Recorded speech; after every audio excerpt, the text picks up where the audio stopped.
Tonight, you will close your eyes and become completely helpless. Every single night, you enter a state of near total unconsciousness, muscles slack, reaction time zero, awareness gone for hours, and you do this voluntarily, in the dark, without thinking twice. It is one of the most biologically dangerous things a living creature can do. And for most of human history, it happened outside, on the ground, in a world that had no concept of your survival as a priority, before beds, before walls, before locks on doors. Before any of that, there were people almost identical to you, lying down in the dark on open ground while the world actively hunted them. The predators were real. The darkness was total. And sleep was not optional. Most people imagine something simple. Ancient humans found a cave. They huddled inside. They were safe. That is not what happened, because the dangers they faced while sleeping were not just predators. There was something else, something modern science only recently identified. Something that may explain why so many people today cannot sleep through the night, even in the complete safety of a locked room. Picture this. The light fails, temperature drops fast, birds go quiet, insects rise. Something heavy moves through the brush at the edge of hearing. You have no weapon beyond your hands, no walls, no door. The fire you built this afternoon is small and will not last until morning, and you are already exhausted. This was not an occasional crisis. This was every night, for hundreds of thousands of years, and yet the species survived, thrived, expanded across every continent on Earth, which means they solved the problem. And the solution was not what you think. The answer began to reveal itself when researchers spent real time with the Hadza people of Tanzania, one of the last hunter-gatherer societies on Earth. When they documented Hadza sleep patterns, they found something that initially seemed like disorder. The Hadza did not sleep at the same time, did not wake at the same time. Their sleep was staggered, fragmented, layered in a way that looked almost chaotic. It wasn't chaos, it was architecture. At virtually any point in the night, at least one person was awake or light enough to detect disturbance. The number of minutes when all members were simultaneously in deep sleep was, in some measurements, statistically close to zero. This was a system. No one consciously controlled it. The group had evolved to perform it collectively, every single night, without discussion, and the spatial arrangement was equally deliberate. Strongest individuals at the perimeter, women with children at the center, the elderly distributed throughout, their naturally fragmented sleep making them ideal sentinels. Nobody assigned these positions. The arrangement emerged on its own, driven by instincts older than any language we have to describe them. But coordinating sleep patterns only solved part of the problem. The other part was fire. Large predators, lions, leopards, hyenas, avoid fire, not because it is unfamiliar, but because their entire hunting strategy depends on darkness as tactical cover. Fire eliminates that advantage completely. A maintained fire was not warmth. It was a signal broadcasting to everything in the surrounding landscape. We are not unconscious. We are attended. And who kept it alive through the darkest hours turns out to be one of the most surprising answers in this story. Not the youngest, whose energy was needed for the hunt. Not the strongest, whose rest was critical. It was the elderly, the ones whose sleep had already fragmented with age, who woke frequently and could not sustain deep sleep. Their insomnia in that world was not a problem. It was a function.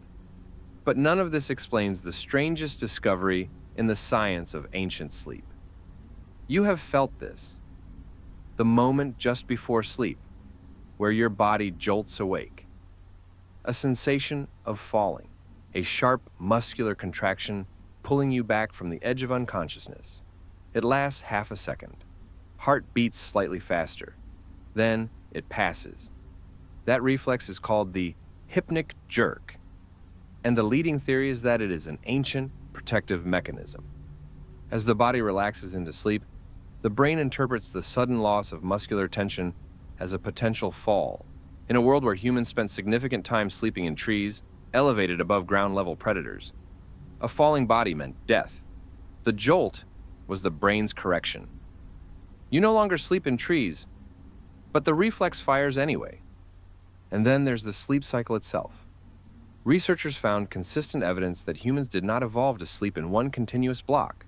The natural human pattern appears to have been two separate phases: a first sleep of 3 to 4 hours, a natural waking period of 1 to 2 hours, then a second sleep until morning.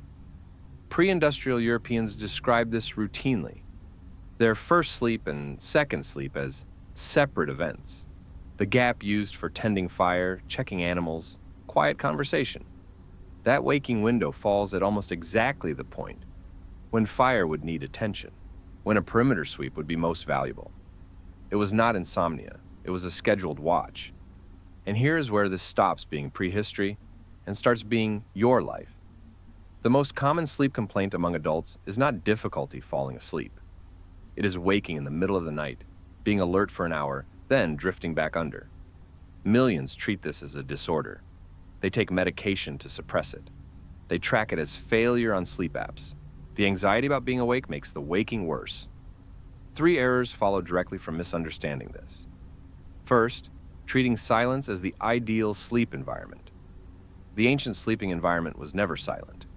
Wind, insects, animals, fire. Humans evolved to fall asleep within a soundscape their brains had categorized as safe. Total silence can register not as calm, but as wrong. Second, underestimating the cost of sleeping alone. Humans who sleep in proximity to others show measurably different sleep architecture than those in isolation. The ancient biology did not switch off. It continues operating beneath every night you spend alone. Third, the most counterintuitive, believing that waking once in the night means something is broken. For many people, it is simply the oldest thing their body knows how to do. The error is not in the waking. It is in the spiral of interpretation that turns a biological rhythm into a medical emergency in 4 minutes. We have been trying to optimize a system we do not fully understand by removing every condition it was designed to operate within. Then, we opened sleep clinics to figure out why nobody could sleep. Picture the end of the day, 80,000 years ago. Light failing, temperature dropping, a group of 10 people settling, not in panic, not in noise. With quiet practiced efficiency, refined over more generations than we can count. Fire-fed, children drawn to the center, strongest at the perimeter. An elderly man positions himself near the flames, eyes still open, waking 4 times a night without knowing why. Semi-wild wolves move slightly closer in the cooling dark, and then, slowly, the group sleeps. Not all at once. Never all at once. In overlapping waves, like a single organism breathing. Fire watched. Darkness held at exactly the right distance. This was not primitive. This was a system refined over hundreds of thousands of years of iteration. Every member serving a function they had not been assigned. Biology and instinct working together so precisely, the result was nearly seamless. And here is what that system eventually produced. You, the hypnic jerk as you drift off, the unease of an unfamiliar room alone, the preference for ambient sound, the window of alertness that opens at 2 a.m.